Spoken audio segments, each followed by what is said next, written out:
మోడీ గారిని మెప్పించడానికి ఏమైనా వేషాలేయి, మాకేం అభ్యంతరం లేదు. కానీ కాంగ్రెస్ పార్టీని చులకన చేసినట్టు, కాంగ్రెస్ పార్టీని తీసి పడేసినట్టు మీరు మాట్లాడితే అదే మోతాదులో కాంగ్రెస్ పార్టీ నాయకులు స్పందించడం జరుగుతుంది.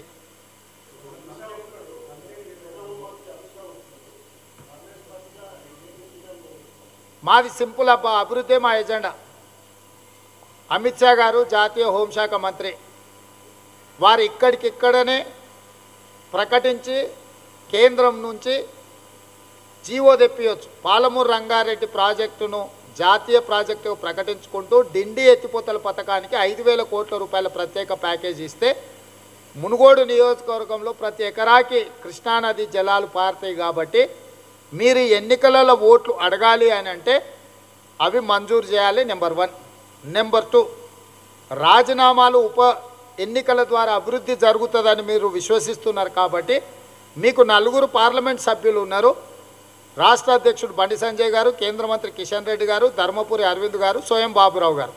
ఈ 4 పార్లమెంట్ సభ్యులను కూడా వేదిక మీద నేను రాజీనామాలు ప్రకటింపజేసి ఎంబడే స్పీకర్ గారికి పంపించి ఆమోదింపజేసి మునుగోడు ఉప ఎన్నికతో పాటు కరీంనగర్, నిజామాబాద్, ఆదిలాబాద్, సికింద్రాబాద్ పార్లమెంట్ నియోజకవర్గాలలో కూడా ఉప ఎన్నికలు వస్తే ఈ ప్రాంతానికి కూడా నిధులు వరదలై పారుతాయి.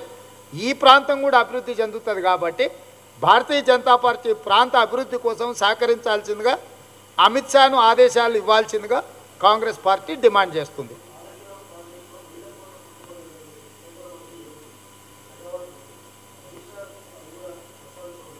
డెఫినెట్గా నేను రాతపూర్వకంగా కంప్లైంట్ ఇచ్చిన, నేను మీకు మనం చూపించినట్టు అంటే నాకు ఈవెన్ అక్నాలజ్మెంట్ కూడా అమిత్ షా గారు పంపించారు.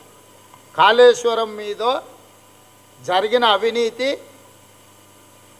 నిర్వహణ లోపం అన్నిటి మీద నేను ఫిర్యాదు చేస్తే నీ ఫిర్యాదు నాకు అందిందని చెప్పి అమిత్ షా గారు నాకు లేఖ కూడా రాయడం జరిగింది.